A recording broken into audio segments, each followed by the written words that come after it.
4 new horror movies released this week.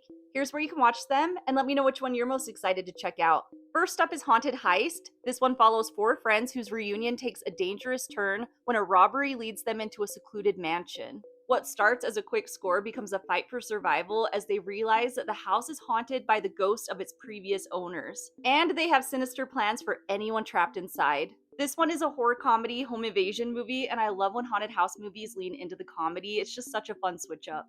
It also stars King Batch from the good old Vine days, and I always love seeing him in horror comedies, but you can find this one right now in select theaters. Next up is Her Private Hell. This one is about a troubled young woman who is searching for her father as a mysterious mist engulfs a futuristic city, unleashing a sinister entity. Her quest collides with an American GI who is on a journey to save his daughter from hell. This one is a sci-fi psychological thriller, and it's also a dystopian futuristic cyberpunk movie, which I haven't seen a lot of that kind of style, and so I'm excited to check this one out. It also stars Sophie Thatcher, who is just so talented, and I really enjoy all the movies that I've seen her in, but if you're wanting like a mystery movie to watch this weekend, you can find this one in select theaters.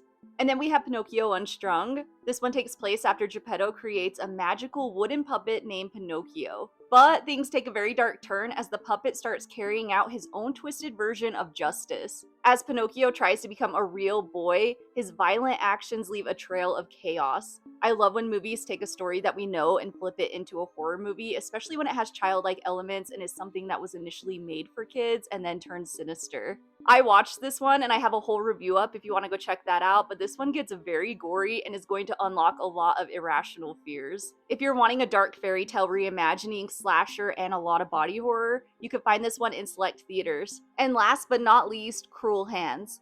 This one follows a mom and son who hide out in an abandoned farm on the run from a dangerous husband. This one takes place during the 2019 bushfires as emergency services try to track down the missing family, and they discover that everything is not as it seems. This one looks very psychological with some heavy themes, so it might be a little bit more of a rough watch. I love a good thriller, especially when it's not a supernatural threat, it's something more human, and that just makes it more realistic and terrifying because it's something that could really happen. But if you're looking for a psychological survival movie, you can find this one in select theaters and video on demand.